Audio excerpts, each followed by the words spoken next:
सतगुरु जय गुरुदेव। सतगुरु जय गुरुदेव। सतगुरु जय गुरुदेव। सतगुरु जय गुरुदेव। सतगुरु जय गुरुदेव नाम किसका? प्रभु का। प्रभु का पावन नाम। सतगुरु जय गुरुदेव। गुरु बचा लोगे जिसको बच जाएगा। गुरु बचा लोगे जिसको बच जाएगा। फिर लोगे नजर तो वो फंस जाएगा। फिर लोगे नजर तो वो फंस जाएगा। तेरी नजरों में कोई करामात है। तेरी नजरों में कोई करामात है। हर समय होती अमृत की बरसात है। हर समय होती अमृत की बरसात है। इसको बिरलाई कोई समझ पाएगा। इसको बिरलाई कोई समझ पाएगा। वो दया दृष्ट जिस पर भी हो जाएगी। वो दया दृष्ट जिस पर भी हो जाएगी। भाग्य उसकी तत्क्षण सुधर जाएगी। भाग्य उसकी तत्क्षण सुधर जाएगी। वासफल उसका नर्तन भी हो जाएगा। वासफल उसका नर्तन भी हो जाएगा। बन चुका भार कोई वो संसार का। बन चुका भार कोई हो संसार का। फेर ली हो नजर जिससे सब प्यार का। फेर ली हो नजर जिससे सब प्यार का। सब तरफ का बिहारा संभल जाएगा। सब तरफ का बिहारा संभल जाएगा। गुरु बचा लोगे जिसको बच जाएगा। गुरु बचा लोगे जिसको बच जाएगा। तन में शक्ति नहीं धन भी रखती नहीं। तन में शक्ति नहीं धन भी रखती नहीं। धर्म की भी तरफ भाव भक्ति नहीं। धर्म की भी तरफ भाव भक्ति नहीं। मंदुराचार में भी जो रम जाएगा। मंदुराचार में भी जो रम जाएगा। जिसको तेरे सिवा और कोई नहीं। जिसका तेरे सिवा और कोई नहीं। रात दिन तेरी भक्ति में सोया नहीं। रात दिन तेरी भक्ति में सोया नहीं। अंग संत तब तू ही उसके हो जाएगा अंग संग, तब तू उसके हो जाएगा।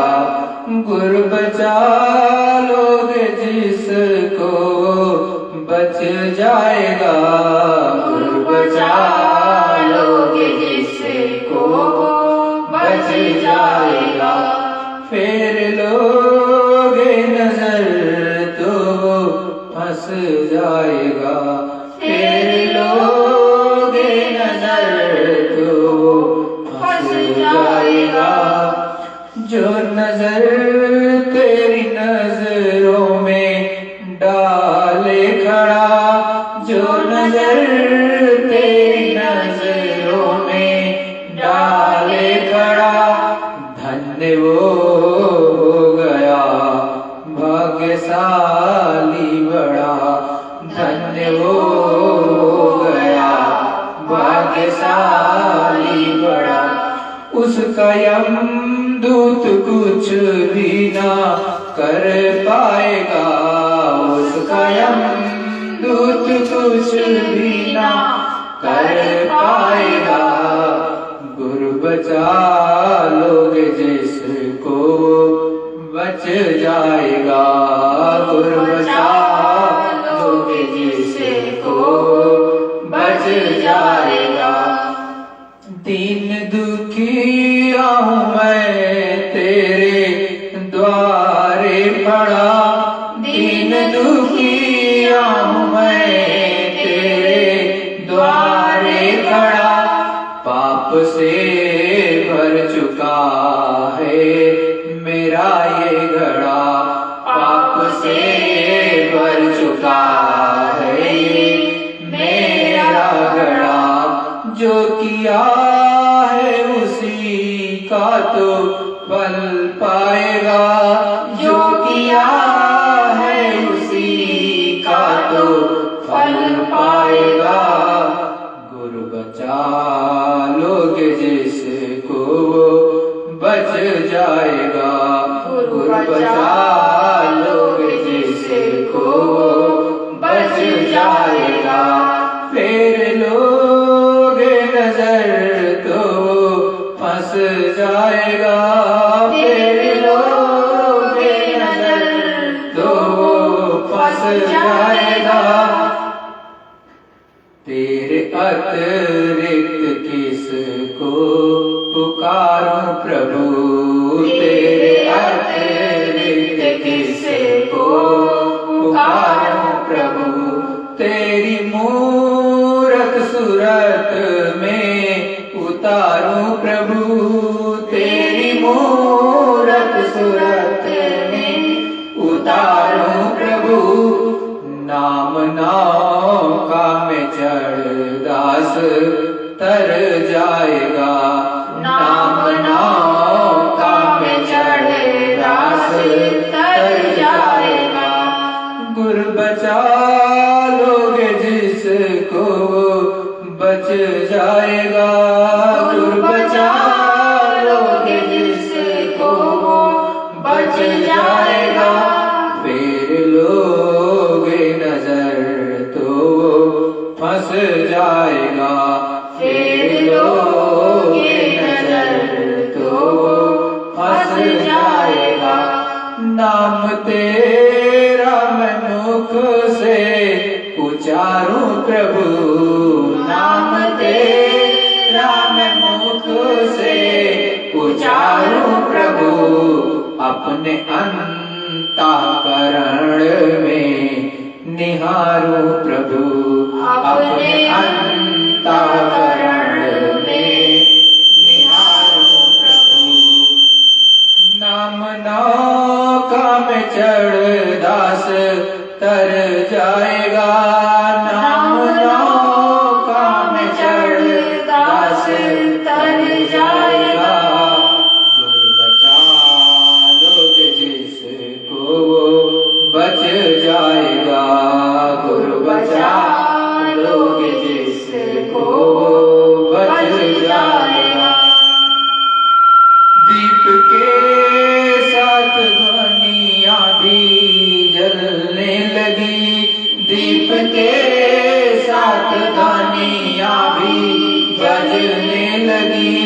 स्वर्ग वैकुंठ की रील चलने लगी, स्वर्ग वैकुंठ की रील चलने लगी। देव भी ऐसे साधु का गुण गाएगा, देव भी ऐसे साधु का गुण गाएगा। गुरु बचा लोगे जिसको बच जाएगा, गुरु बचा लोगे जिसको बच जाएगा। फेर लोगे नजर तो वो फंस जाएगा, फेर लोगे नजर तो वो फंस जाएगा। गुरु बचा लोगे जिसको बच जाएगा, गुरु बचा लोगे जिसको बच जाएगा। सद्गुरु जय गुरुदेव, सद्गुरु जय गुरुदेव।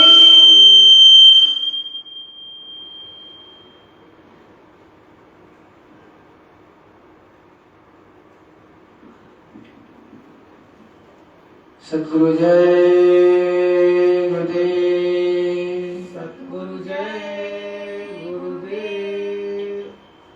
अखंड रूप से सर्वत्र विराजमान परम पूज्य स्वामी जी महाराज के चरणों में मेरा कोटि नमन। जो हम यहाँ पर, जो हम विश्व के कोने कोने से जो भी प्रेमी ऑनलाइन देख रहे हैं सत्संग को, उन सभी से मेरा सादा सद्गुरु जय। प्रेमियों, उस मालिक की बड़ी दया हो, सतगुरु की विशेष दया हो, तब कहीं थोड़ा सा समय हमारे और आपके पास में होता है। उस मालिक की यादगारी के लिए, उस मालिक के सच्चे सत्संग में शरीक होने के लिए। ये समय बड़ा ही मलिन सतगुरुदयाल ने बताया। इस मलिन समय में उस मालिक के लिए, अपनी जीवात्मा, अपनी रूह के लिए किसी के पास समय नहीं। संसार को पकड़ने के लिए, संसार की वस्तुओं के लिए लोग बहुत ज्यादा परिश्रम करते हैं, लेकिन अपनी रूह, अपनी सूरत, अपनी जीवात्मा को जगाने के लिए रत्ती भर प्रयास नहीं करते। सतगुरु की बहुत बड़ी दया हो जाए, बहुत बड़ी मौज हो जाए, तो जाकर के जीवों के अंदर वो जागृति पैदा कर देते हैं। तब जाकर के जीव यदा कदा प्रभु की तरफ अपनी जीवात्मा को जगाने का प्रयत्न करना शुरू करता है। लेकिन इस जगत में उसके बावजूद भी झकोले आते रहते हैं। इस संसार में माया के झकोले बार बार मनुष्यों को, जो मनुष्य तन में बैठे हैं स्त्री पुरुष के रूप में, उनको गिराती रहती। फिर गिर जाते, सतगुरु फिर आकर के सत्संग सुना करके सतपथ पर खड़ा कर देते।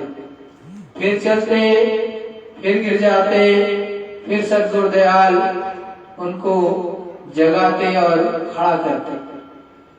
धीरे धीरे धीरे पहले तो अविश्वास रहता लोगों पर कि सच्चे संत होंगे कि नहीं, सच्चे महात्मा होंगे कि नहीं, क्योंकि यहाँ तो ठगों की भरमार, उसमें भी सच्चा मिले तो बड़ी बात, तो उसमें भी संशय और संसार थी। तो जीव भटक रहा है इस संसार में। लेकिन अगर थोड़ा सा विश्वास करके सच्चे सतगुरु पर, उसने संत मत की सच्ची रहनी गहनी सहनी को धारण करना प्रारंभ किया और धीरे धीरे करके जब अंतर में अनुभव होने लगा, अंदर में कुछ दिखाई सुनाई देने लगा, तो उसको एक बहुत बड़ा सहारा, बहुत बड़ा आधार, बहुत बड़ी अंदर में जागृति होने लगती और वो ये समझ जाता है कि हमारे सद्गुरुदयाल सच्चे और जो चीज बता रहे हैं वो सच्ची है। क्योंकि वो अंदर का जलवा देखने लगता, अंदर का दर्शन दीदार भी वो करने लगता। जो सद्गुरुदयाल सत्संग के माध्यम से बाहर बताते हैं वो अंदर के जगत में उसे दिखाई देने लगता है, सुनाई देने लगता है। जब उसको दिखाई और सुनाई देने लगता है तो वो अगर मगर नहीं करता और ना ही शर्म करता है। सतगुरु के एक एक शब्दों पर धीरे धीरे करके वो कुर्बान होने लगता है और उनके बताए हुए सच्चे पथ पर चलने लगता है। जब मुरीद मुर्शिद के बताए हुए रास्ते पर और उनकी आज्ञा का पालन करने लगता है तो उसे विशेष दया मिलनी शुरू हो जाती है। सद्गुरुदयाल अंदर के जलवे दिखाने लगते और अंदर का जो पर्दा है वो फटने लगता। धीरे धीरे करके कलमलकाई आंतरिक जो गंदगी जमा है कर्मों की, चाहे वो अच्छे की चाहे बुरे कर्मों की, दोनों धीरे धीरे करके हट जाती है। लेकिन जो जीव आए सच्चे संतों के पास, उन्होंने सत्संग को नहीं सुना, सत्संग को नहीं कहा, तो और आए और बिना सत्संग ही सुने चले गए, उन्हें कुछ प्राप्त नहीं होता। ना उनकी कभी दिव्य दृष्टि खुली, ना आगे खुलेगी, क्योंकि उन्होंने ना तो सत्संग सुना, ना तो सतपथ को ग्रहण किया। जब सतपथ को पर चलेंगे ही नहीं और नाम धन की कमाई करेंगे नहीं, तो उनको अंतर का दर्शन दीदार या मुक्ति मोक्ष की प्राप्ति कभी संभव नहीं होगी। जब उनका भाग्य कभी उदय होगा, उस मालिक की फिर से मेहर हो और उनके पास में वो पहुंचेगा जीव मनुष्य शरीर पाकर के, तभी फिर से यदि उनकी आज्ञा का पालन करने लगा, नाम धन को लेकर के किसी मनुष्य तन में बैठ करके सच्चा सत्संग सुनने के बाद ध्यान भजन सुमिरन करने लगा, तो प्राप्ति अवश्य होगी। बहुत से सत्संगी सत्संग सुन लेते, सत्संग सुनने के बाद उसे भूलते भी नहीं कि सद्गुरुदयाल ने किस समय पर क्या सत्संग सुनाया, कौन कौन सी बातें बताई, उसे अंदर में उतारते नहीं। अपनी अंतरात्मा में उसको उतारना चाहिए, तभी तो वक्त जब आएगा तो उससे आपको काम लेना होगा और काम तभी ले पाओगे। लेकिन अगर उसकी यादगारी नहीं, उसको आपने अपने अंदर उतारा ही नहीं, तो उससे आपको क्या लाभ मिलेगा। प्रेमियों, हमेशा सत्संग को बहुत ही ध्यान से सुनना चाहिए। जो सद्गुरु का सत्संग है वैसा सत्संग तो जल्दी कहीं मिलता नहीं, और जो उनके नजरों से विशेष दया की धार उस समय चल रही होती, वो भी फिर बाद में नहीं मिला करती। तो संत मत में जब भी सद्गुरु के सम्मुख बैठ करके सत्संग सुन रहे हो, तो हमेशा सतगुरु की तरफ देखना चाहिए, उनकी आंखों की तरफ एक टक। बहुत से लोग बहनें होती या कोई गुरु भाई हैं, सर नीचे करके बैठ जाते हैं या फिर घूंघट काट लेते हैं, एक हाथ का घूंघट कर लिया। अरे उस मालिक, उस पिया में, और आप जब उसको देखोगे ही नहीं तो पहचानोगे कैसे, और उसकी आंखों की तरफ नहीं देखोगे तो आंखों के द्वारा ही वो दया की दृष्टि विशेष बरसाते हैं। उसी ऐसी दया की धार चलती है, कर्मों की गंदगी हटती है, वो मिलेगी कहाँ से? तो हमेशा संत की नजरों की तरफ देखना चाहिए, एक टक होकर के, जो एक एक शब्द बता रहे अनमोल, उसको पकड़ लेना चाहिए और दया की धार ले लेना चाहिए।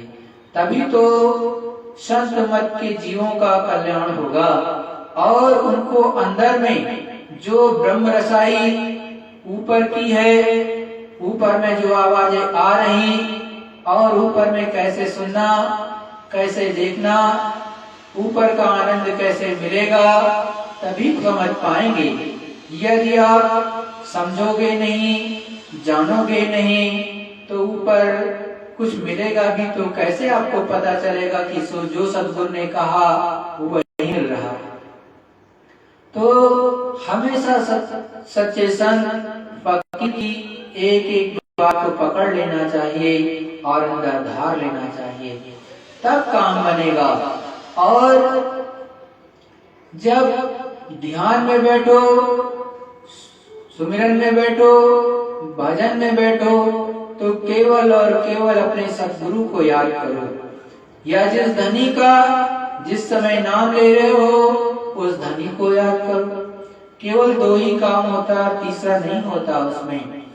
जब ये करने लगोगे तो धीरे धीरे धीरे करके इस दुनिया इस जगत से कटने लगोगे। केवल आपको इतना ही करना है कि उस समय इस जगत से कटना है, लेकिन जब तक ये जगत पकड़े रहोगे तब तक काम बनेगा नहीं। उतने समय के लिए, जितने समय के लिए प्रभु से मिलना चाहते हो, जितने समय के लिए प्रभु के अपनी जीवात्मा को जगाने के लिए समय दे रहे हो, उतने समय के लिए इस संसार को आपको छोड़ना पड़ेगा, तब जाकर के काम बनेगा, नहीं तो बनने वाला नहीं। फिर तो आपके अंदर उहापोह चलती रहेगी, उठक पटक ये मन करता रहेगा और अंदर की रीत चलेगी नहीं। आप जैसे बैठे थे वैसे ही उठ जाओगे ध्यान भजन सुमिरन से, तो उससे लाभ ही क्या। लेकिन आपको बैठना जरूर चाहिए। और याद रखो, सतगुरु दयाल ने कहा कि अपने समय को तस्कीम कर देना चाहिए और बांट देना चाहिए अलग अलग समय के लिए, कि आपका समय कितना दफ्तर के लिए जाएगा, कितना समय बाल बच्चों की सेवा करेंगे आप, और अन्य काम या कोई आ गया अतिथि तो कितना समय उसका अतिथि सत्कार में आपका जाएगा, और उसके बाद जो समय बचा है सोने में से काट करके थोड़ा उस प्रभु के लिए आप कितना समय देंगे, अपनी जीवात्मा को जगाने के लिए आप कितना समय देंगे, इसको आपको अलग अलग बांट लेना चाहिए। 24 घंटे आपके पास हैं एक दिन में, उसमें से अलग अलग समय को निर्धारित कर लेना चाहिए कि इतने समय से इतने समय के बीच में ये काम, इतने समय से इतने समय के वक्त मैं खेती किसानी का काम, या इतने समय से इतने समय के बीच में मैं जो है कि दुकान दफ्तर का काम करूंगा, और इतने समय से इतने समय के बीच में मैं गृहस्थ में हूँ तो सेवा का काम, और उसके बाद जो है थोड़ा सा समय निकाल करके घंटे 2 घंटे का जो भी निश्चित किया, और कम से कम 24 घंटे में से 2 घंटे निकाल करके सच्चा भजन। तो जो आपने सच्चा भजन के लिए मुकर्रर किया है उसको निश्चित रूप में आप उतने टाइम पर भजन करिए। ये सतगुरु दयाल के शब्द हैं, ये मेरे नहीं। लेकिन आप अगर ऐसा नहीं करोगे तो इस दुनिया में आपके पास समय मिलने वाला नहीं है। ये शरीर तो एक दिन धड़ाम से गिरेगा ही जमीन पर, क्योंकि श्वासों की पूंजी तो जा रही है, हर पल जा रही है, और जैसे श्वासों की पूंजी खत्म, ये माया की छाया, ये दुनिया आपकी खत्म, और यहाँ से 1 सेकंड में यमराज निकालेंगे, धर्मराज के दरबार में पहुंचा देंगे, और वहीं पर धर्मराज के दरबार में आपका हिसाब 1 मिनट के अंदर हो जाएगा। इससे ज्यादा वक्त वहां नहीं लगता। तो प्रेमियों, जो भी प्रभु प्रेमी, जो भी उस मालिक को मानते, देवी देवताओं को मानते, जो उस सुप्रीम पावर में बिलीव करते, उनको हमेशा सोचना चाहिए कि हमको तो जाना है इस संसार से, तो क्यों ना जो हमारी जीवात्मा है उसके लिए भी कुछ कर लें। जब उसके लिए करोगे, कुछ प्राप्ति करोगे, तो वही धन आपके साथ जाएगा समय पर, नहीं तो कुछ जाने वाला नहीं। चाहे यहाँ जितनी लड़ाई किसी चीज के लिए कर लो, और मिलेगा उतना ही जितना आपके प्रारब्ध में है, उससे ज्यादा मिल नहीं सकता। आप लाख कोशिश कर लो, लेकिन जितना आपके प्रारब्ध में लिखा हुआ है उतना ही मिलेगा। यदि आप कहीं पर बेईमानी करेंगे और किसी का जबरदस्ती ले लेंगे, तो उसका दंड आपको अलग से भुगतान करना पड़ेगा, और जो कर्म कर्जा आपके पर लगेगा उसका दंड अलग से देना पड़ेगा। तो ऊपर के नियम अटल हैं, वो बदलते नहीं हैं, और ऋषि मुनियों ने वेदों के माध्यम से आपको सारी चीजें बताई हैं। ऐसा नहीं कि वो पता नहीं है आपको, तो ऐसा कर्म क्यों करते हो कि अंत में पछताओ। कभी पश्चाताप का योग ही ना बने, ऐसा करो। तो वो यतन कैसे करोगे? संतों से मिल करके, जिसने कुछ प्राप्त कर लिया, जिसने उस प्रभु का दर्शन कर लिया, ऐसे सच्चे संत महात्मा के पास बैठ करके उससे उस मालिक के मिलन का रास्ता लेकर के जब कार्य करोगे सही दिशा में, तो उस मालिक का दर्शन दीदार अवश्य होगा। और उस मालिक की करो तो मालिक आपके सामने हो, और नहीं तो फिर क्या फायदा? मान लिए हो गए, नाम भी भूल गए। बहुत से लोग तो नाम ही भूल जाते हैं, ना पहला स्थान मालूम, ना दूसरा मालूम, ना दूसरे का सच्चा नाम मालूम, ना तीसरे का सच्चा स्थान मालूम। और बहुत लोग तो उल्टा करने लगते हैं, मतलब जहाँ पर पहला नाम लेना चाहिए, पहले स्थान के धनी का स्वरूप याद करना चाहिए, वहाँ दूसरे का, और दूसरे की जगह पहले का, तो ये हो गया उल्टा। तो कभी उल्टा नहीं करना चाहिए, इससे बहुत बड़ा आपका क्या होगा? हानि होगी। सतगुरु दयाल ने कहा कभी उल्टी माला या उल्टा नाम नहीं जपना चाहिए। अगर कोई उल्टा नाम जपता है तो उसको बहुत बड़ी हानि होगी। अगर नहीं आती है, आपको नहीं नाम याद है, एक भी नाम अगर आपको याद है जो सतगुरु दयाल ने आपको नाम लेते वक्त बताया, तो गुरु महाराज ने कहा कि आप किसी भी सत्संगी से जो कि पुराना है, जिसको पूरा नाम स्वरूप स्थान याद है, वो उससे पूरा का पूरा समझ लीजिए। एक नहीं 10 बार नहीं 100 बार समझ लीजिए, लेकिन सही तरह से करिए। गलत तरह से न मत करो, गलत से करोगे तो आपका नुकसान हो जाएगा, फायदा नहीं होगा। तो प्रेमियों, इन चीजों को समझ के रखो। समय कैसा रहेगा आगे का कोई पता नहीं, महंगाई बढ़ती जा रही, ये भी देखते हो। ये सब गुरु महाराज ने बता रखा बहुत पहले से कि महंगाई आएगी कि आपकी कमर टूट जाएगी। गुरु महाराज ने बहुत पहले कहा है, इतनी महंगाई आएगी कि आपकी चमड़ी उधड़ जाएगी। ये आज नहीं, गुरु महाराज ने बहुत पहले समझाया है, 20-25 साल हो गए उसको। तो वो धीरे धीरे वक्त आपको दिखाई दे रहा। अगर आप संत मत के अनुसार चलते रहोगे, गुरु को पकड़े रहोगे, तो वो किसी न किसी तरह से आपकी रक्षा मदद आगे हो जाएगी। और नहीं तो धीरे धीरे जिस तरफ ये दुनिया जा रही, वो तो बहुत गलत की तरफ जा रही, जलने की तरफ जा रही। बचना बड़ा मुश्किल है, और बचेगा सोई जो गुरु को पकड़ रखा है, जो कील के सहारे है। जैसे दो चक्की होती है, चक्की में दो पार्ट लगे होते हैं और वहां पर गेहूं बीचों बीच में पड़ता है तो पिस जाता है, लेकिन जो कील के सहारे होता है वो बच जाता है। तो सतगुरु के आधारे, सतगुरु के सहारे रहो, किसी बीच वाले को मत पकड़ो। बीच वाले से आपका भला नहीं होगा, नुकसान हो जाएगा। क्यों हो जाएगा?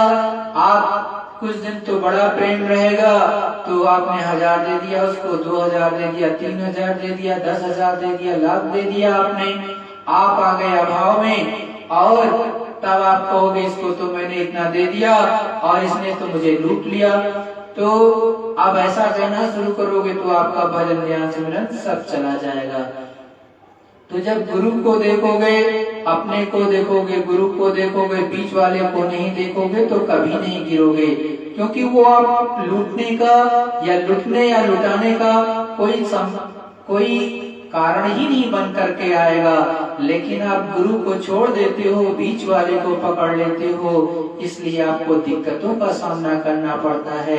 आपका मन भी मोटा हो जाएगा और आप कहते नहीं जिसका धन जाता है उसका धर्म चला जाता है। तो गुरु महाराज ने बहुत पहले कहा कि देखो मेरे नाम पर कोई मांगे तो मत देना।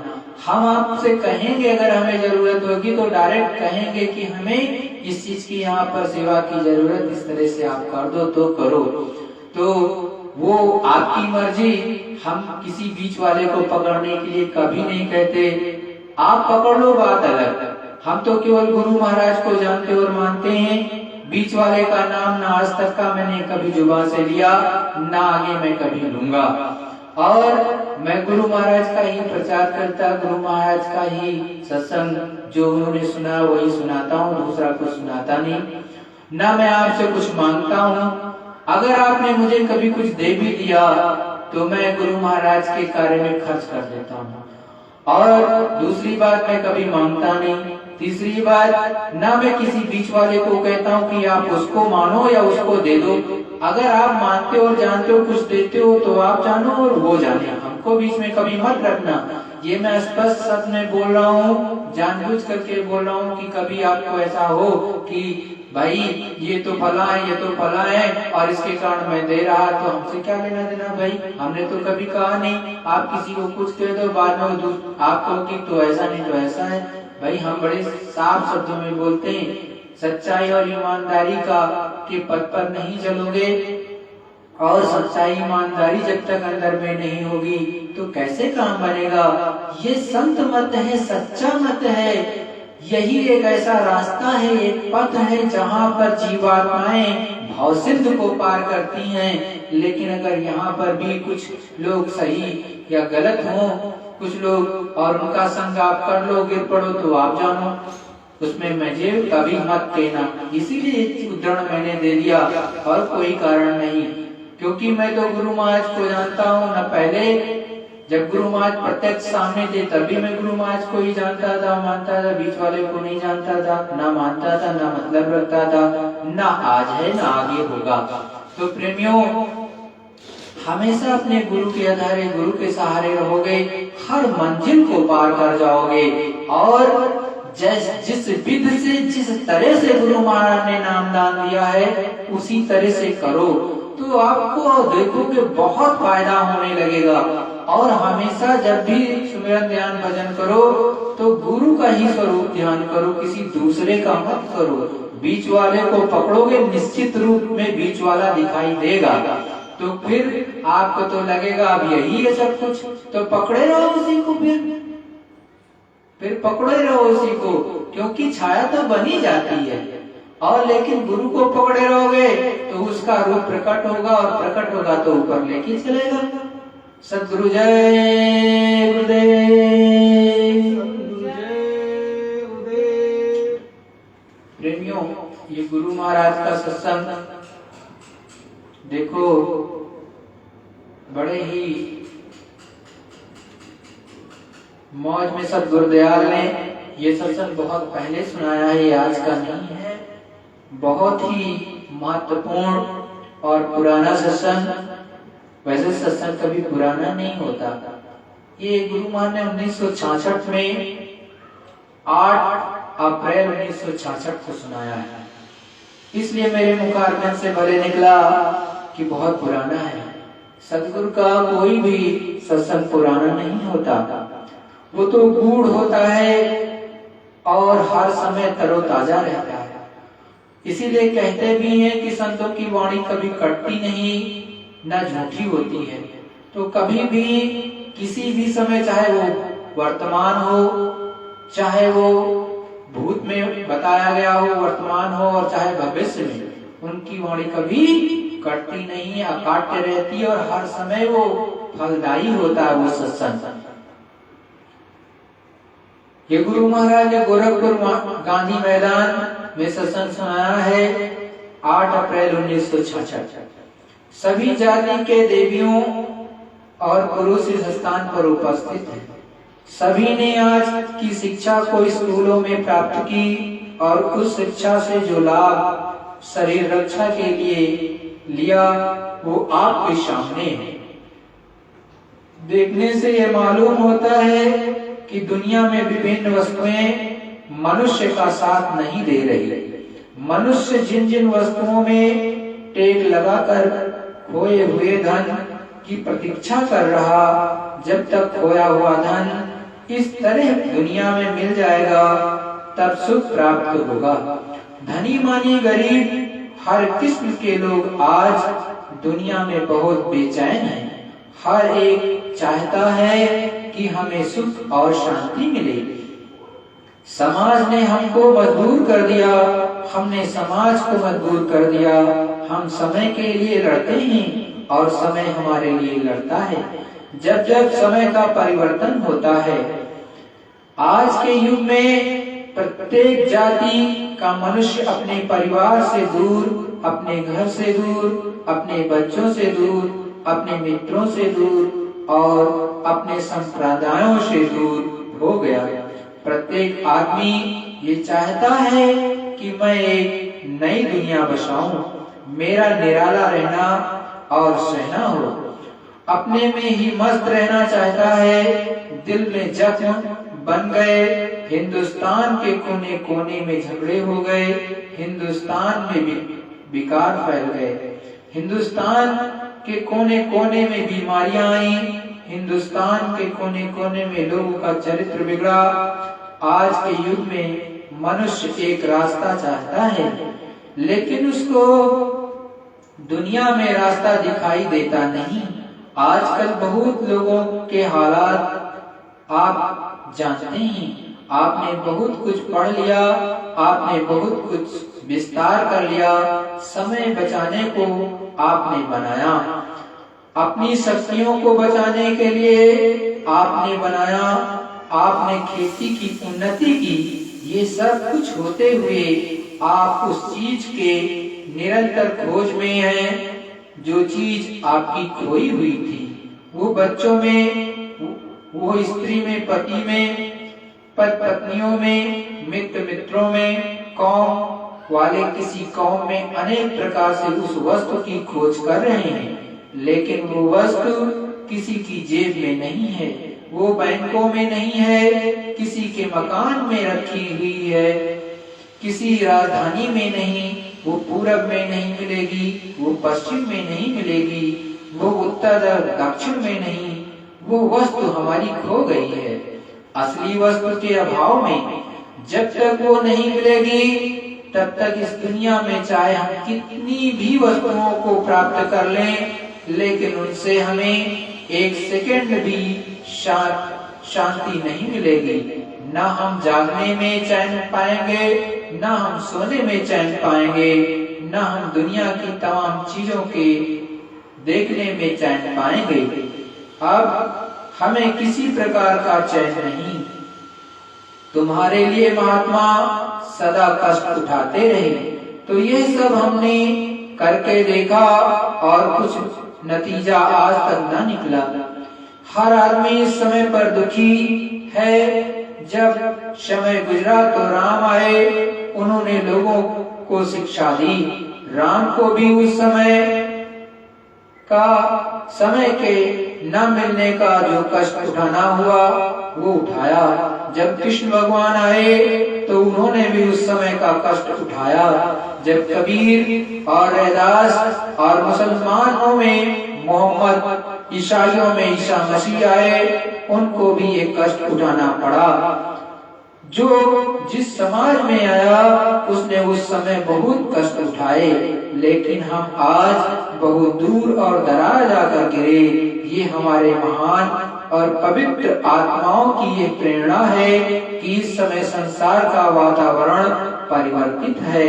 तमाम मुल्कों में एक हलचल मच गई, उसका कोई कारण हमारी समझ में ना आया, लेकिन उन महान जन पवित्र आत्माओं में आज भी है और पहले भी था, भविष्य में होगा। दुनिया की चीजें सुख नहीं देती। दुनिया की विभिन्न वस्तुओं को आपने देख लिया, आपने उसको सुन भी लिया, बुद्धि के द्वारा आपने प्राप्त किया और इसकी शिक्षा भी की। इसके सुनाने की हमें आवश्यकता नहीं, लेकिन फिर भी हर किस्म का आदमी तरह तरह की बुद्धि लेकर चलता है। हर आंखों के उन गिलाफों से विभिन्न प्रकार से देखना चाहता है। बुद्धि बैठकर काम करती है, मन उसका संकल्प करता है। कोई कुछ कहता है कि देवी देवताओं को नहीं मानते, कोई कहता है कि गंगा जमुना को नहीं मानते, कोई कहता है कि मक्का और काबा को नहीं मानते, कोई कुछ कहता है। ये आलोचना सभी ऋषि मुनि और महान आत्माओं के समय में हुई। ये सब पहले भी था। इसीलिए हम इस मनुष्य शरीर में क्यों आए, हमारे यहाँ आने का क्या उद्देश्य था, ये हमने इस संसार के उन महान पवित्र आत्माओं के उपदेशों से ना जान पाया कि हमने ये मनुष्य तन अवतार क्यों लिया। ये मानव अवतार सब स्त्री पुरुषों को बार बार नहीं मिला करता। ये एक मर्तबे मिलने के बाद जब ये मनुष्य जीवन समाप्त हो जाता है तो इस शरीर में रहने वाली आत्माएं नीचे की योनियों में उतार दी जाती हैं। ये जो आत्मा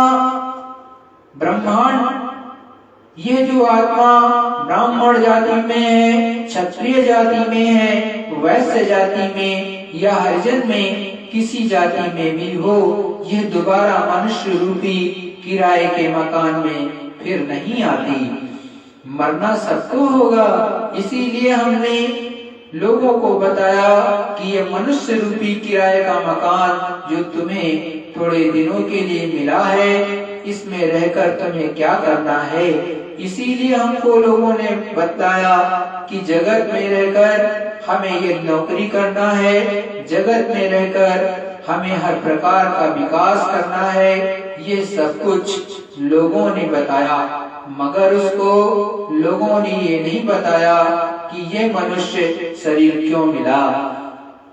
हम दुनिया के तमाम लोगों को देखते हैं कि तीर्थों में उन दरियाओं के किनारे लोग राम नाम सत बोला करते हैं। ये प्रयागराज या काशी हो, वो गोरखपुर या अयोध्या हो, वो मथुरा या गया हो, वहाँ भी ये राम नाम सत हुआ करता है। लेकिन ये कभी स्त्री पुरुषों ने नहीं विचार किया। एकांत में अपने अपने घरों में हम या तुम दोनों के दोनों प्राणी, आज हमारा तुम्हारा मिलन है, आज हमारा और तुम्हारा संबंध है। यदि कहीं हम बिछड़ गए तो हम कहाँ जाएंगे, आज हम कहाँ रखे जाएंगे, हम कौन हैं, हम मिलने के पहले कहाँ थे, मिलने के पहले हम कहाँ से आए और किस प्रकार से हमारा मिलन हुआ।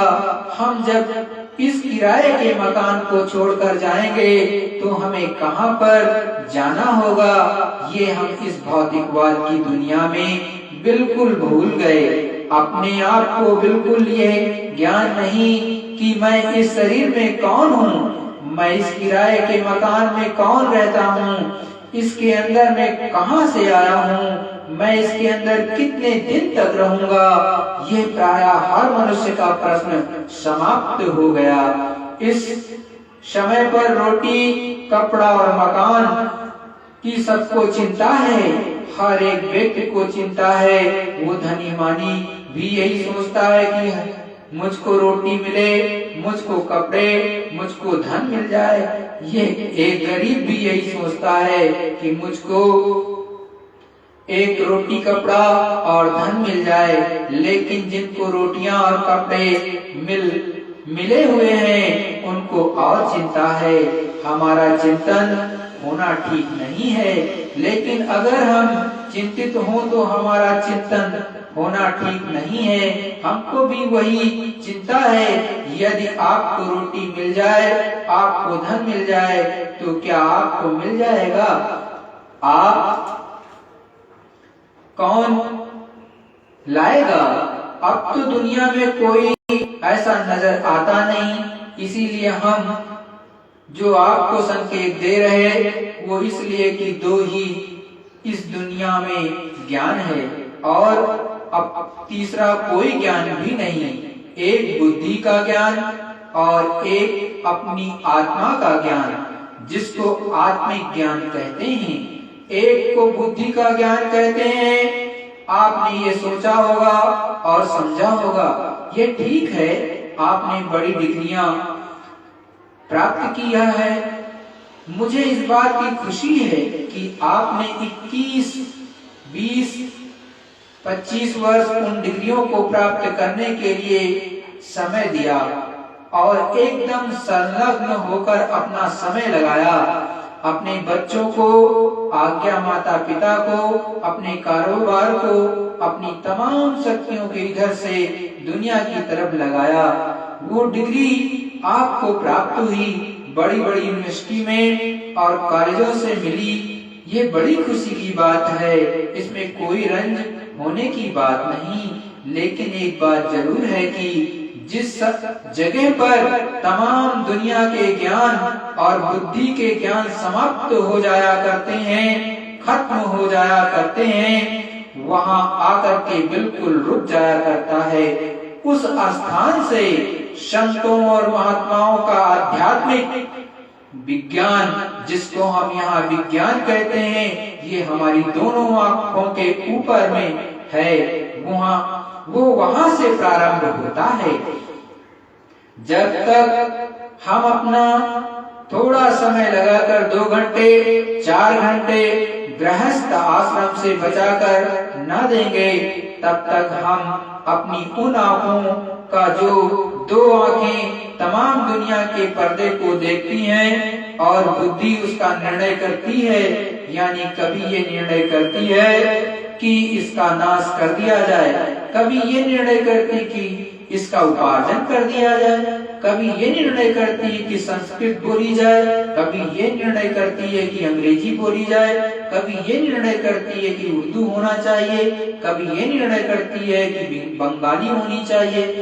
इस जगह पर आकर तमाम विद्या, वो हर एक प्रांतों की जो भी भाषाएं हैं, वो आकर के समाप्त हो जाती हैं और दोनों आंखों के पर्दे जिनमें होकर हम तमाम पर्दों को देखते हैं, वहां आकर के समाप्त हो जाते हैं। वहां से आगे ना पर्दे जा सकते हैं, ना वहां से आगे अंग्रेजी और संस्कृत जा सकती है, ना वहां से आगे उर्दू और फारसी जा सकती है।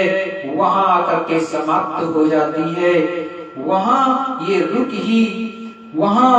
रूह ही रूहानियत और उस आत्मा का विज्ञान प्रारंभ होता है।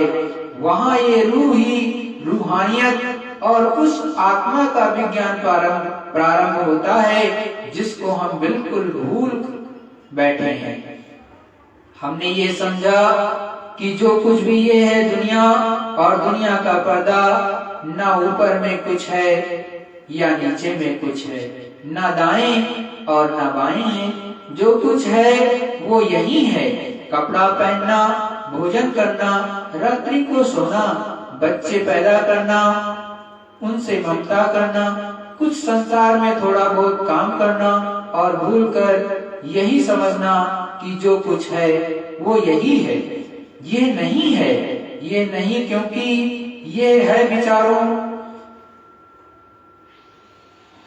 विचारों स्त्री और पुरुषों सोचने की बात है। वो यही तुम्हारी समाप्ति हो जाए। राम नाम सत्य हो जाए। जो दरिया के किनारे अगर जल रहा है कोई आदमी हो, ये सोच सकते हैं कि आज का विकास कहाँ गया, ये विकास साथ देता है या नहीं देता, ये जो इसने विकास किया था इसके साथ गया कि नहीं गया। ये जिससे विकास किया है यहाँ इससे संबंधी विकास था, ना नाक गई, ना आंख गई, ना हाथ गया, ना पैर गए, यहाँ पर पड़े हुए हैं। और इससे संबंध रखने वाली तमाम वस्तुएं यहाँ पर पड़ी हुई हैं। इससे ये मालूम होता है कि हम कहीं से आए और हमको कहीं जाना है। इसीलिए हमको विचार करना है कि ये कोई और चीज है, कोई कुदरत और है, कोई और प्रकृति है, कोई और अदृश्य शक्ति है, कोई अदृश्य करिश्मा है, कोई अदृश्य खेल है। ये क्या चीज है, जरा हम इस पर विचार करें। हमने ये नहीं जाना कि हम इस शरीर में हैं, हमने ये नहीं जाना कि क्या और शरीर है, हमने ये नहीं जाना कि कोई और भी शरीर है। हम तो ये कौन लगाएगा। अब तो दुनिया में कोई ऐसा नजर आता नहीं, दुनिया में दो ज्ञान। इसीलिए हम जो आपको संकेत दे रहे हैं वो इसीलिए कि दो ही इस दुनिया में ज्ञान है और तीसरा कोई ज्ञान नहीं। एक बुद्धि का ज्ञान और एक अपनी आत्मा का ज्ञान, जिसको आत्मिक ज्ञान कहते हैं।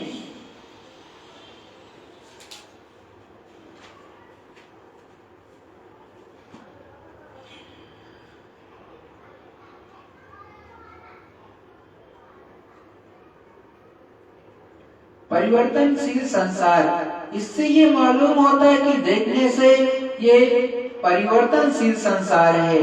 थोड़े ही दिन के बाद हमको पाठ अदा करके यहाँ से चले जाना है। हमको ये नहीं मालूम कि हमको जाना है।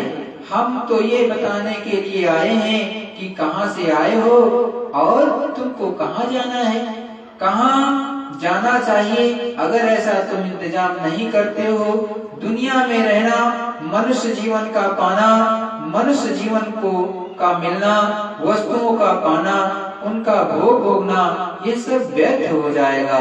लेकिन तुम राम की तरह, तुम कृष्ण की तरह, तुम रैदास और कबीर और मीरा बाई की तरह कपड़े पहनकर भोजन करके ये समझ लो कि वास्तव में कोई और भी बड़ी बड़ी दुनिया, बड़े बड़े लोग, बड़े बड़े संसार, बड़ी बड़ी सृष्टि है। जिस सृष्टि में इस संसार का कोई वातावरण या स्थान बनाना नहीं है, कोई बिगाड़ना नहीं, कोई रोशनी पैदा नहीं करनी, सूरज को निकलना नहीं, सूरज को डूबना नहीं। कोई और भी संसार बड़े बड़े हैं, लेकिन ये कैसे देखे जाएंगे। वो रास्ता है, वो रास्ता मैं बताने के लिए यहाँ आया। मैंने ये समझा था कि दुनिया के लोग इसे नहीं जानते हैं, इसीलिए ध्यान पूर्वक ये आप सुने। मेरा पाठ जो कुछ भी वो तो हो गया खत्म। मैंने जो कुछ भी आपको बाहर समझाया ये खत्म। उसको समझाने की अब जरूरत नहीं।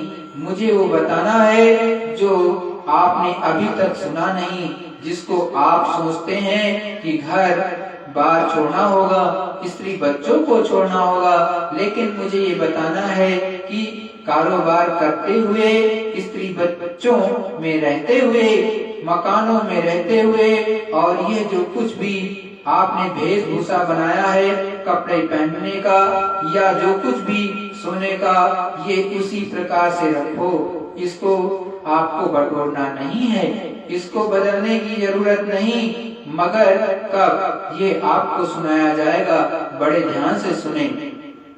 हमारे जीवन में इस मनुष्य शरीर में बड़ी कीमती और अनमोल एक बहुत बड़ी शक्ति जो इस शरीर में बैठकर काम करती है, उसका नाम क्या है? जीवात्मा। ये जीवात्मा इस शरीर में कहाँ पर विराजमान है?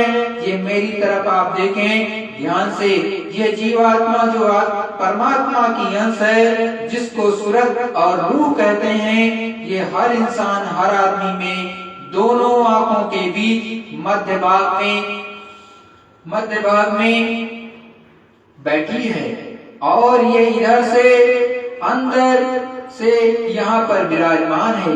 इस जीवात्मा के बैठने का स्थान, जीवात्मा के बैठने की जगह इधर से ऊपर से नीचे मध्य भाग में, दोनों आंखों के बीच मध्य भाग में ये एक आंख, जिसको तीसरा नेत्र, शिव नेत्र, दिव्य नेत्र, दिव्य दृष्टि और ज्ञान चक्षु, गीता में ज्ञान चक्षु, रामायण में दिव्य दृष्टि, शिव नेत्र, तीसरा नेत्र संतों और महात्माओं ने बताया।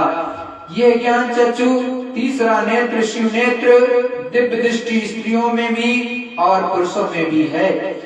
ये सब में सतयुग में, त्रेता और द्वापर में भी और कलयुग में भी है। मैं ये बताने आया कि ये त्रेता, द्वापर और कलयुग में भी आज भी मौजूद है, लेकिन सतयुग, त्रेता, द्वापर में लोगों की दिव्य दृष्टि क्यों खुली थी?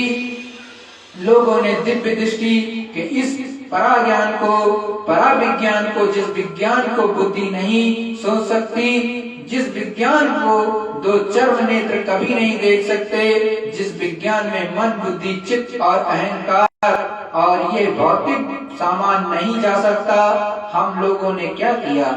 उन लोगों ने किसे माना? उन लोगों को क्यों मिला? उन लोगों ने क्यों हमको आसान, उन लोगों ने क्यों इसकी व्याख्या की? आपने सोचा और समझा? हमें भूख और तड़प नहीं, वो लोग समझते थे, वो लोग जानते थे, आदर करना जानते थे, उसमें उनमें जिज्ञासा थी, उनमें प्रेरणा थी, वो लालायित थे, वो इच्छुक थे, उनमें भूख थी, उनमें प्यास थी, वो तड़प रहे थे। लेकिन आज इस कलयुग में, भौतिक युग में, इंद्रियों के इस संसार में, बुद्धि के इस भौतिक सामानों में आज क्यों हम इसको नहीं जानते हैं? इसमें तड़प नहीं, इसमें जिज्ञासा नहीं, इसमें भूख नहीं, हम आदर करना नहीं जानते, हम सत्कार करना नहीं जानते, हम मांगना नहीं जानते, हमें वो प्रेरणा लोगों ने अभी दी नहीं। शिव नेत्र बंद हो गया, इसका ये फल है कि हम गंदे हो गए, हमारा ज्ञान चक्षु, ज्ञान नेत्र, शिव नेत्र बंद हो गया, उसके ऊपर में पर्दा आ गया, उसके ऊपर में मैल जम गया और वो मैल अब हम अपनी कमजोरी से, अपनी दुर्बलता से हम दूर नहीं कर सकते। उसका उपाय हमारे पास में नहीं, उसका साधन हमारे पास में नहीं, उसकी वो आत्मशक्ति हमारे पास नहीं। इसीलिए हमारा ज्ञान चक्षु, शिव नेत्र जो सबसे बड़ी अनमोल चीज इस युग में थी, आज वो मौजूद है लेकिन बंद है। ये प्रेरणा मौत के आखिरी वक्त होगी, ये प्रेरणा जब तुम्हारी जीर्ण अवस्था होगी तब मिलेगी, क्योंकि वो काम करना भी जरूरी।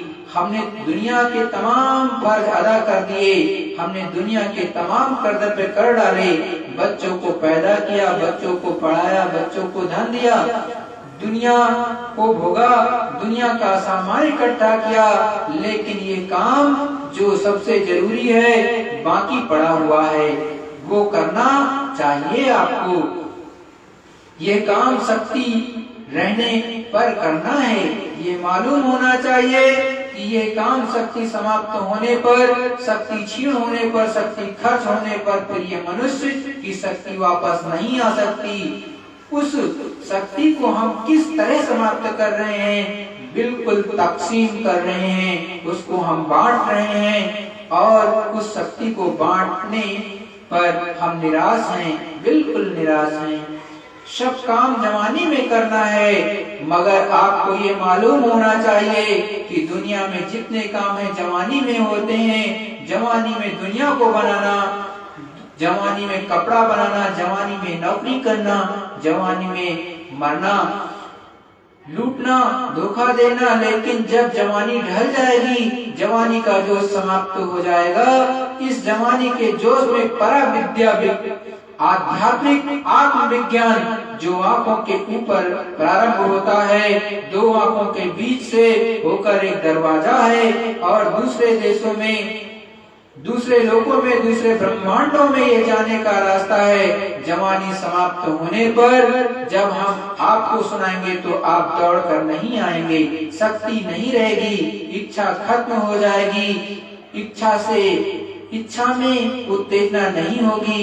इस समय पर दुनिया अच्छी होगी, ना परमार्थ का ही सुख होगा, ना लोक में शांति होगी, ना परलोक में शांति होगी, ना दिन में चैन अमन होगा, ना दुनिया में चैन अमन होगा। ना इधर के होगे, ना उधर के होगे, केवल पश्चाताप ही करना होगा।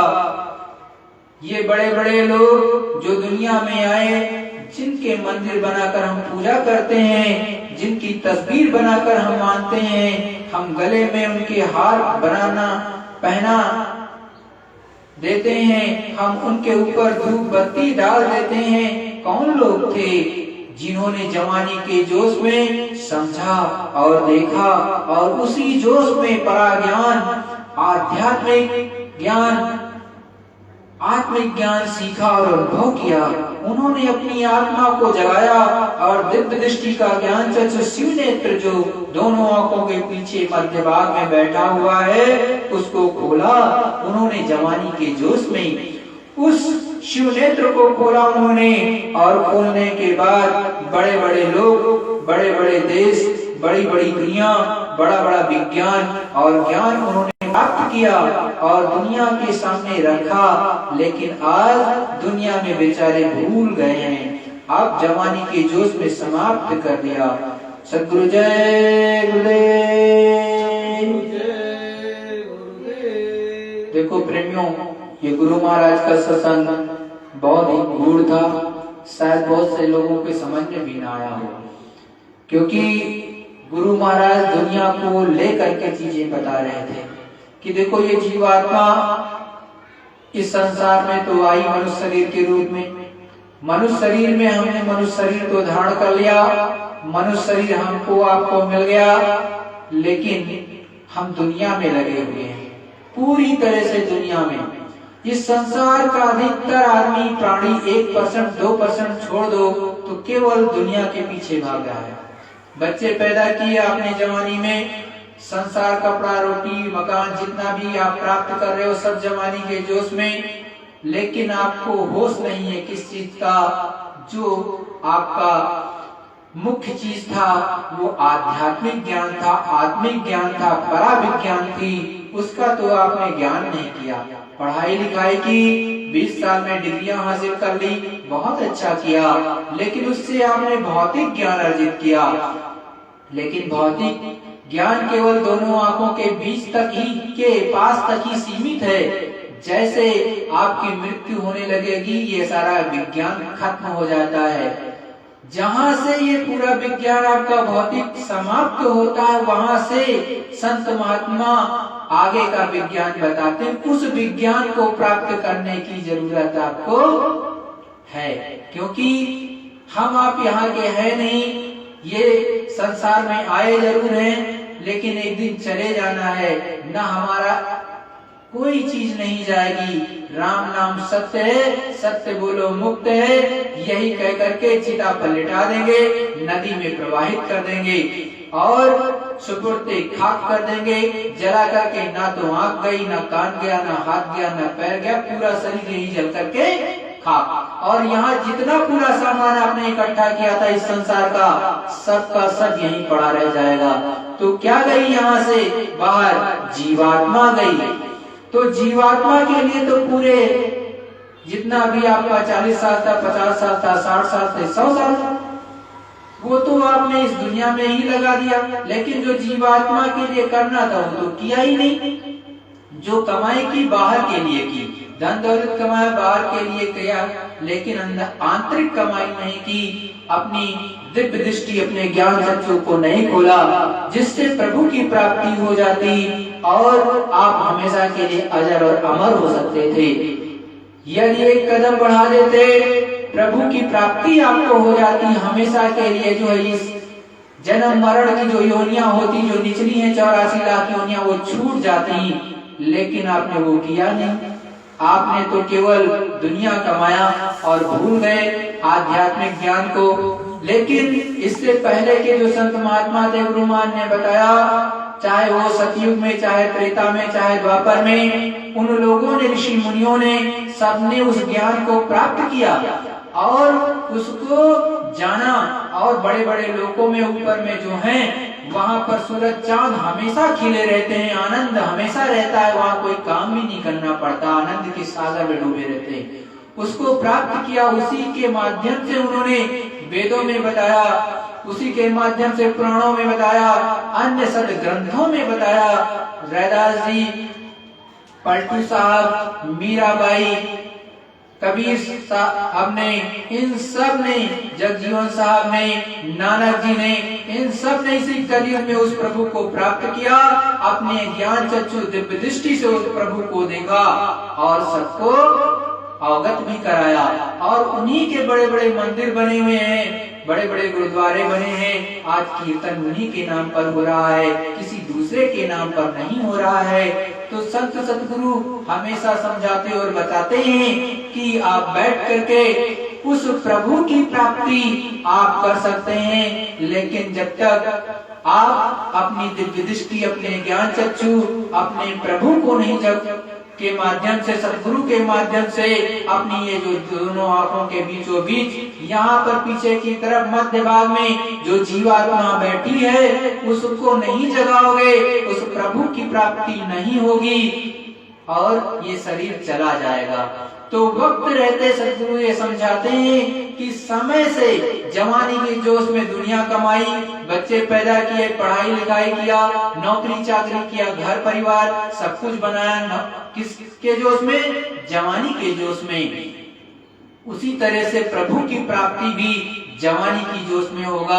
अगर ये शरीर बूढ़ा हो जाएगा, जर्जर हो जाएगा, तो एक गिलास पानी तो उठा नहीं पाओगे, तो फिर उस प्रभु की प्राप्ति कैसे कर पाओगे? शरीर बैठेगा ही नहीं, सच्चा ध्यान आप कर नहीं सकते, सच्चा भजन आप कर नहीं सकते, वो हो नहीं पाएगा। फिर तो आचे दिन पाछे किया, आचे दिन पाछे गया, गुर से किया न हेत, अब पछताने होत का, जब चिड़िया चुग गई खेत। मतलब कि आपके अच्छे जो दिन थे, जो कमाई के दिन थे, आपका शरीर निरोगी था, बैठ करके उस प्रभु की प्राप्ति में सच्चा नाम ले सकते थे, तब तो आपने किया नहीं। अब शरीर आपका जर्जर हो गया, शरीर में टांगे भी दर्द कर रही, कमर भी दर्द कर रहा, पेट में दर्द और विभिन्न प्रकार की बीमारियां घुस गई, उस समय प्रभु का नाम निकलेगा?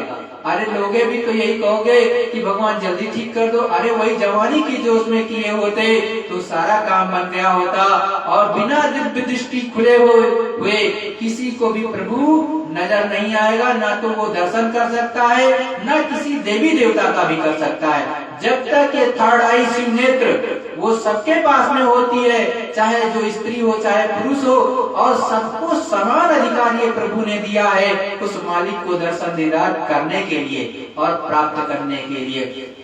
तो हमारी आपसे सभी से विनती निवेदन कि आप लोग 2 मिनट 10 मिनट अपने घर में बैठ करके सच्चा भजन, सच्चा ध्यान, सच्चा सुमिरन, जो भी नाम आपको याद है उससे करो। नहीं मालूम है सतगुरु जय गुरुदेव नाम अंदर अंदर बोलो, और ये हमारे गुरु महाराज बैठे इनको देख लो, ये स्वरूप याद करना, या जय गुरुदेव ही बोलो और अपने घर में बैठ करके अंदर अंदर बोलना। और यहीं पर एक टाप लगा के देखो, कुछ दिन लगा के देखो, 10 से 15 दिन करके देखो, कुछ न कुछ आपको दया मिलने लगे। यदि दया मिलने लगे तो आप आ सकते हो, आगे भी मैं समझा दूंगा, या ऑनलाइन आप देख सकते हो, मैं समझाता ही रहता हूँ। तो आपके अंदर जिज्ञासा है, जिस तरह से रामकृष्ण को जो कि भगवान के रूप में यहाँ आए, उन्होंने भी दिव्य दृष्टि अर्जुन को दी और कुछ समय के लिए ऊपर का दर्शन कराया। आपको भी हो सकता है, वो भी तो इसी मृत्यु लोक में आए थे, उनको दर्शन दीदार हो सकता है, तो हमको आपको क्यों नहीं हो सकता है। लेकिन सतपथ पर चलकर होगा, कुपथ पर चलकर नहीं होगा। और जिसने देखा है वही दिखा सकता है, जो अंधा है वो दिखा नहीं सकता। नहीं तो इसीलिए कहा भी है रामायण में, गुरु शिष्य अंध बधिर कर लेखा, एक न सुना एक नहीं देखा। एक तो ऐसा एक तो गुरु ऐसा है जो कभी देखा नहीं प्रभु को, और दूसरा शिष्य ऐसा है जो बात को मानता ही नहीं है। तो ऐसे के लिए कहा कि जाकर के होए नरक में ठेलम ठेला, वो दोनों ऊपर में पहुंच जाते हैं नरक में, और दोनों एक दूसरे को मारते हैं वहां पर, तो उससे फायदा नहीं होगा। जिसने उस प्रभु परमात्मा को प्राप्त किया, जिसने देखा वही दिखा सकता, दूसरा कोई नहीं। और सच्चा संत उसी को कहते हैं, दूसरे किसी को कहते हुए नहीं। बड़ी क्रिस्टल क्लियर बात है। जिसने प्रभु परमात्मा को देखा और प्रतिदिन दर्शन करता है जाकर के यहाँ से अरबों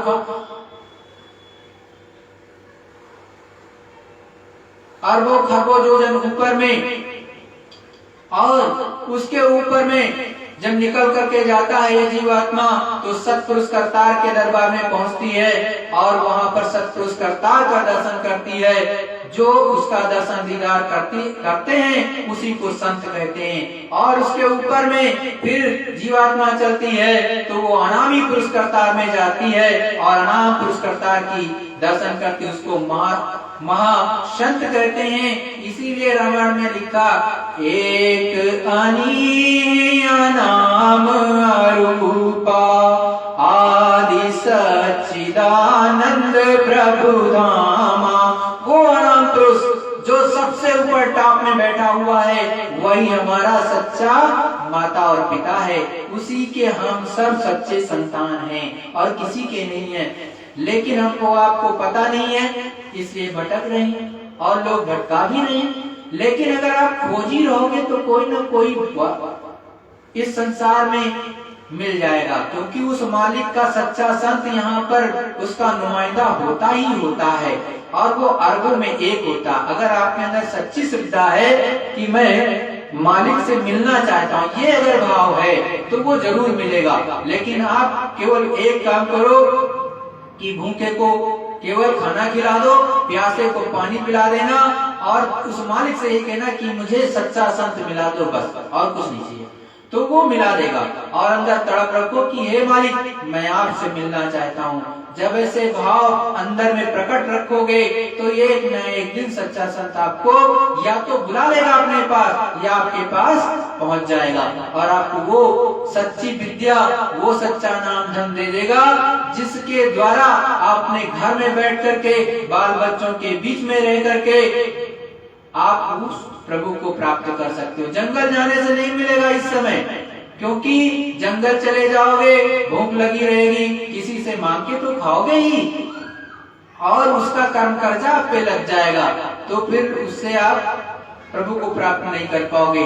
इस समय साधु बनने की जरूरत नहीं, घर में बैठ करके ही मिल जाएगा वो चीज। ये कलयुग है, इसीलिए कलयुग में कहा, कलयुग केवल नाम आधारा, सुमिर सुमिर नर उतरहि पारा।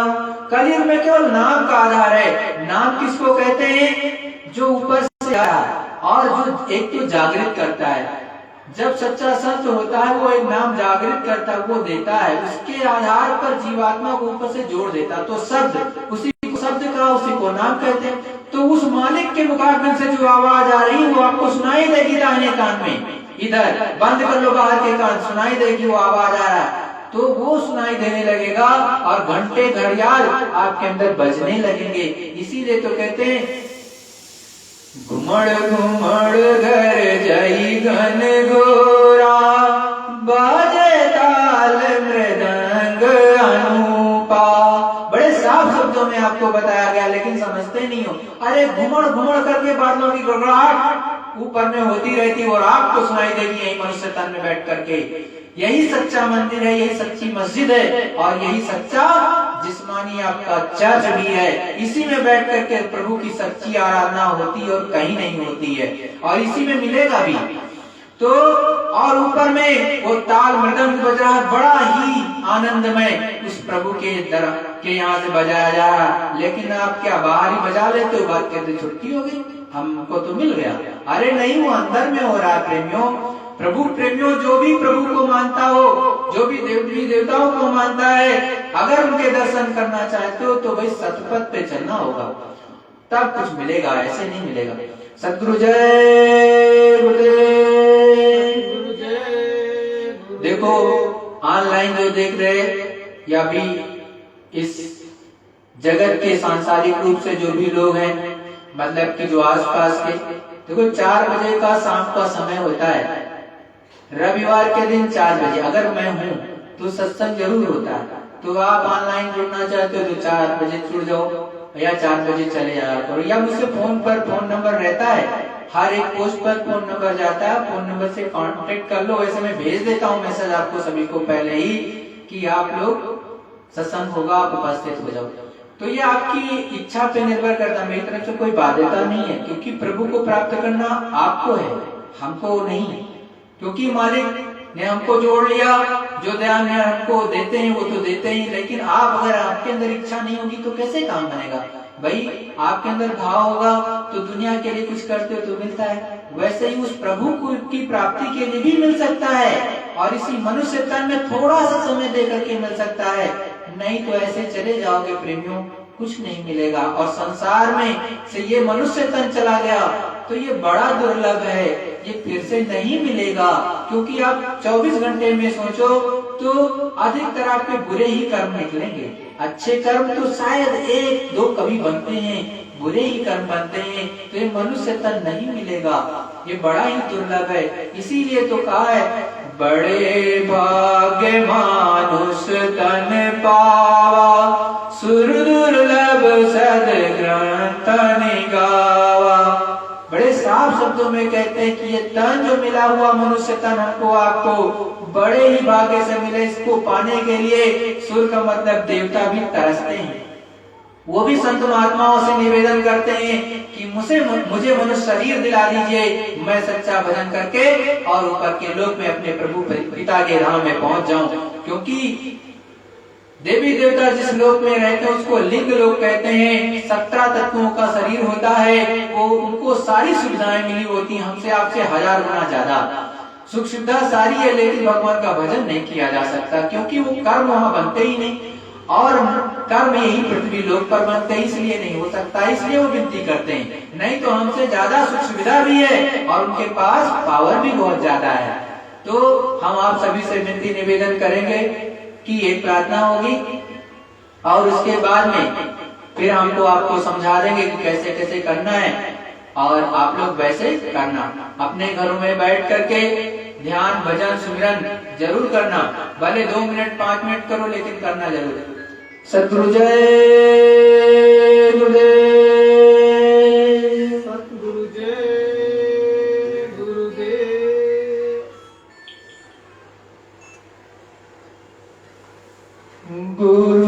गुरुवाणी में अमृत भरा है, वो जमाने में मिलता नहीं है।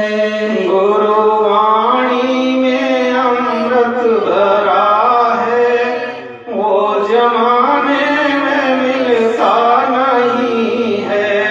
नूर ही नूर चौदिस तुम्हारे, नूर ही नूर 24 तुम्हारे। कोटि सूरज चंदा बिहारे, कोटि चंदा सूरज बिहारे। गुरुदरस बिन तुम्हारे,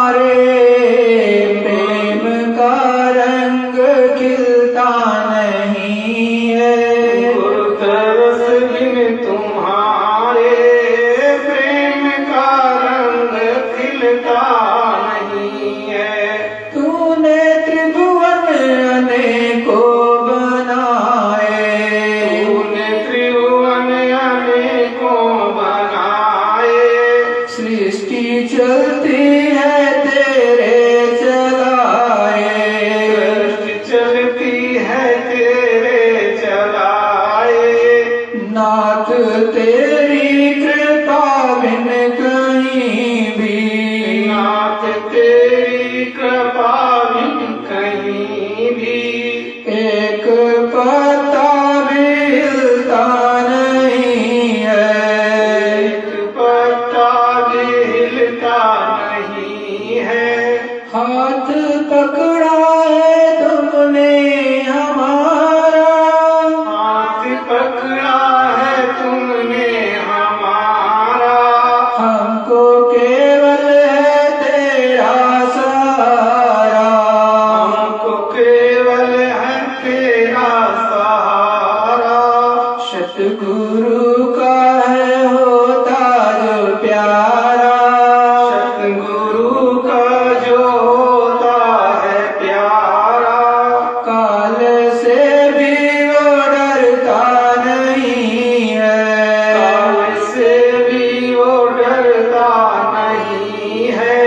नाम धन का तू भर ले खजाना, नाम धन का तू भर ले खजाना, छूट जाएगा सब आना जाना, छूट जाएगा सब आना जाना।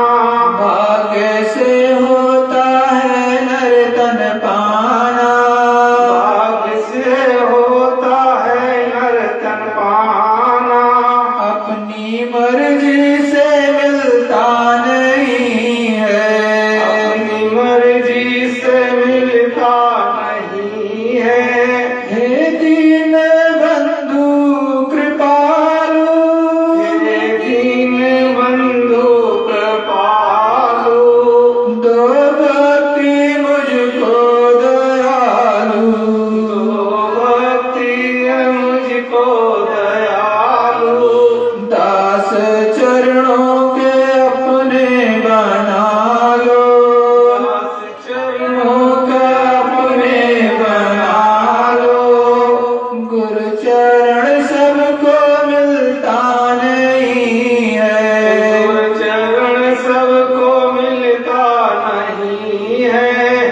गुरुवाणी में अमृत भरा है, गुरुवाणी में अमृत भरा है, वो जमाने में मिलता नहीं है, वो जमाने में मिलता नहीं है।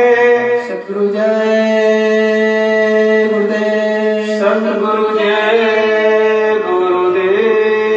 देखो प्रेमियों, आप लोगों ने सत्संग सुना, आप ऐसे आंख बंद करके जैसे मैं बैठा हूँ ऐसे आप बैठना, इन दोनों आंखों के बीचों बीच एक टक सामने देखना और एक माला अगर हो तो ले लेना, जैसे ये माला है ऐसे ले लिया करो, अगर है तो ठीक है, नहीं है तो कपड़ा है घर में फाड़ लिया, इसमें 108 गांठ मार लेना है, 108 गांठ बस, और ऐसे पकड़ लेना। तो पकड़ करके अंदर अंदर अंतरात्मा में सबसे पहले तो अपने गुरु का नाम, सतगुरु जय गुरुदेव या जय गुरुदेव ले सकते हो, तो जय गुरुदेव बोलो और गुरु महाराज का ये स्वरूप याद करो। तो ये जब स्वरूप याद किया तो कहा आपको कोटि प्रणाम, सतगुरु जय गुरुदेव या जय गुरुदेव हे अनामी पुरस्कर्ता आपको कोटि प्रणाम। उसके बाद जिनको पूरा नाम दान मिला, 5 नामों का नाम दान, वो पहले स्थान के धनी का नाम याद कर लेंगे और स्वरूप जो गुरु मान ने बताया है वो लेंगे, प्रणाम करेंगे। फिर दूसरे स्थान के धनी का नाम लेंगे, ब्रह्म का जो गुरु मान ने बताया वो नाम लेंगे सच्चा, फिर उनका जो स्वरूप बताया वो याद करेंगे, प्रणाम करेंगे। इसी तरह से पार ब्रह्म का जो सच्चा नाम है वो नाम लेंगे, उनका स्वरूप याद करेंगे, उनका जो रूप है वो याद करने के बाद प्रणाम करेंगे। इसी तरह से महाकाल पुरुष का नाम लेंगे, स्वरूप याद करेंगे, प्रणाम करेंगे। फिर सत्पुरुष करतार का नाम लेंगे, उनका सच्चा स्वरूप याद करेंगे, प्रणाम करेंगे। फिर जय गुरुदेव बोलेंगे और आपको कोटि प्रणाम बोलेंगे। ये इसे कहते हैं दृष्टि प्रणाम। ये तो हो गया आपका दृष्टि प्रणाम। उसके बाद में जो गुरु मान ने जैसे नाम लिया जय गुरुदेव, या जो एकदम नए हैं, जो पहले ही बार कर रहे हैं, तो केवल ऐसे बस अंदर अंदर लेकिन बोलना, बाहर से जबान नहीं हिलती है, अंतर आत्मा से बोलना होता है। तो जब ऐसे अंदर में आपने कहा जय गुरुदेव, गुरु महाराज के स्वरूप को याद किया, फिर अगली मंत्र पकड़ी जय गुरुदेव, गुरु महाराज के स्वरूप को याद किया, तो ये पूरी माला कर जाओगे। उसी फिर दूसरी बार में जब यहाँ पर पहुंच गए इस सुननी पर, तो फिर हर एक मनका को पकड़ो, पहले स्थान के धनी का नाम, दूसरे स्थान के धनी का नाम, तीसरे स्थान के धनी का नाम, चौथे स्थान के धनी का नाम, पांचवें स्थान के धनी का नाम, और स्वरूप क्या है याद करोगे, गुरु महाराज का स्वरूप। फिर इसी तरह से पहले जब तीसरी माला करोगे, पहले स्थान के धनी की, फिर दूसरे की, फिर तीसरे की, फिर चौथे की, फिर पांचवें की, फिर अंत में जय गुरुदेव की करोगे और रख दोगे।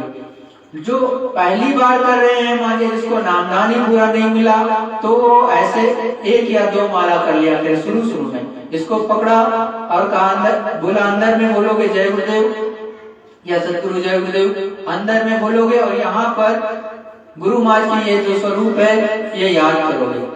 तो इसी तरह से पूरी माला, एक माला या दो माला से पहले करो, तो ये आपकी एक माला हो जाए तो चुपचाप रख दो, ऐसे रख दो माला।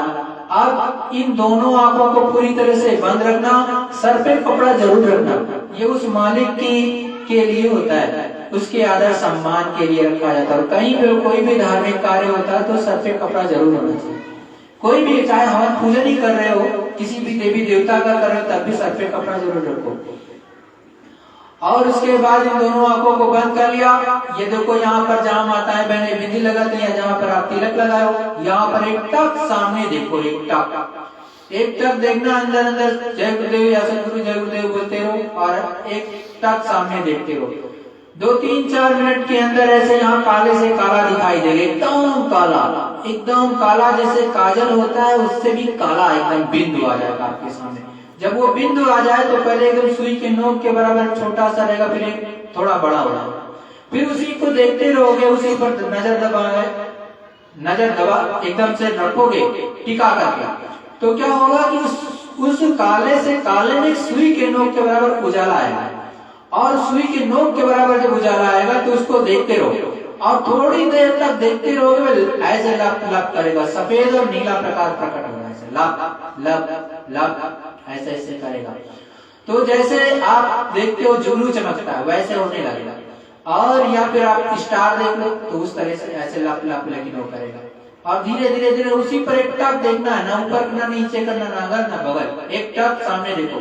तो थोड़ी देर के बाद जो ऐसे ही तारा फूट जाएगा तो सामने आपको जो आपकी दिव्य दृष्टि खुलेगी वो सामने देखने लगेगी, उसमें भी ठीक सामने देखना है। तो जो अंदर की उस प्रभु की रचना है वो दिखाई देने लगेगा। बहुत से देवी देवता भी दिखाई देंगे, बहुत से आपको नदियां और झरने भी दिखाई देंगे, पहाड़ दिखाई देंगे, मंदिर और गुरुद्वारे दिखाई देंगे, वो सब कुछ है। तो उसको देख लिया, तो थोड़ी देर के बाद में जब वो बंद हो जाए तो फिर बंद कर दिया। बंद करने के बाद में क्या किया, अब आपको ध्यान ये हो गया। ध्यान के बाद देखने का नाम ध्यान है। आप क्या करो, आप चुपचाप क्या करो कि ऐसे बैठे थे तो ऐसे बैठ जाओ एकदम से इस तरह से, और दोनों कानों को बंद कर लो। बाहर के दोनों कानों को जब बंद कर लोगे तो बाहर से बंद, बाहर की आवाज नहीं आनी चाहिए। तो बाहर की आवाज नहीं आएगी, दाहिने कान पर ध्यान देना है। इस पर आप ध्यान से देखोगे तो ऊपर में जो वेदवाणी, अखंडवाणी, आकाशवाणी हो रही है उस प्रभु के यहाँ से, वो आपको धीरे धीरे धीरे करके सुनाई देने लगेगी। बहुत ही मंद मंद पहले आएगी, और जब मंद मंद आने लगे तो याद रखना दाहिने तरफ ही सुनना है। आपको पहले समझ में नहीं आएगा, लगेगा कोई झिंगुर टाइप का बोल रहा, कुछ बोल रहा है ऐसा लगेगा। वो 10 तरह की आवाजें आती, इसलिए मिक्स हो जाती, इसलिए समझ में नहीं आता। लेकिन धीरे धीरे जब आपको स्पष्ट सुनना क्या है, जब जो जाते हो आप मंदिर में टन से बजा देते हो।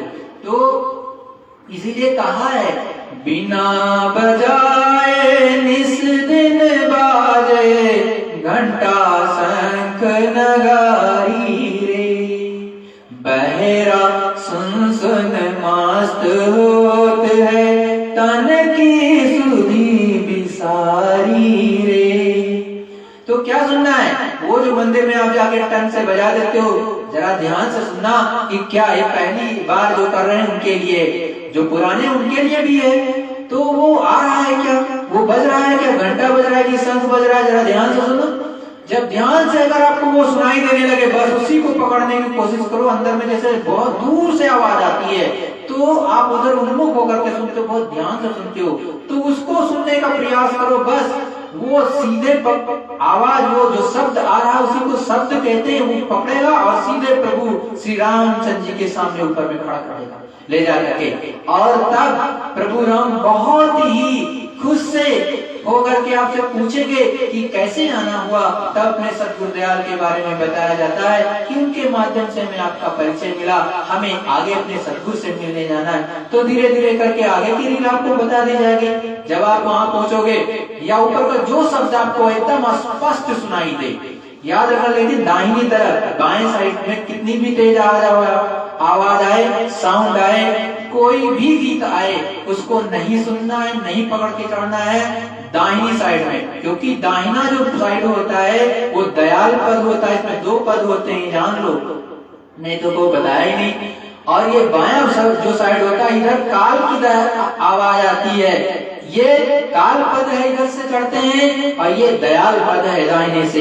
तो आप अपना दाहिना याद रखो हाथ, और दाहिनी तरफ आपने कान बंद कर लिया है, तो दाहिनी तरफ वाली आवाज सुना, उसी आवाज को पढ़ करके वही शब्द की सीढ़ी बनी हुई है, उसी को पकड़ करके ऋषि मुनि और संत महात्मा ऊपर चले जाते हैं। और बड़े बड़े लोकों में, चाहे शिवपुरी में, चाहे ब्रह्मपुरी में, चाहे जो है देवी माता के देश में, या ऊपर में प्रभु राम के कृष्ण लोक में, और चले जाओ ऊपर गोलोक में, और ऊपर चले जाओ जो है ब्रह्म के लोक में, पार ब्रह्म के लोक में, महाकाल के लोक में, और फिर सत्पुरुष करतार के यहाँ पहुंच जाते। तो शब्द की सीढ़ी पड़ी है, क्या बनी है? शब्द की सीढ़ी। शब्द की सीढ़ी पकड़ करके हमको आपको ऊपर चलना है प्रेमियों, और इसी तरह से सबको करना है। जो नए हैं वो भी इसी तरह से करेंगे। तो उनको गुरु महाराज, ये गुरु महाराज हैं, लेकिन जो नए हैं उनसे विनती प्रार्थना, कोई भी नया सत्संग है जो कि प्रभु से प्रेम करता है, वो भूल करके भी अंडा मांस मछली शराब नहीं खाएगा, नहीं पिएगा, क्योंकि ये तामसिक चीजें होती, इससे उस प्रभु की प्राप्ति कदापि नहीं हो सकती। जो भी करता है उसको ये छोड़ना पड़ेगा, तभी काम उसका बनेगा, तभी उस प्रभु की प्राप्ति हो सकती है, अन्यथा कभी नहीं हो सकती है। सद्गुरु जय गुरुदेव।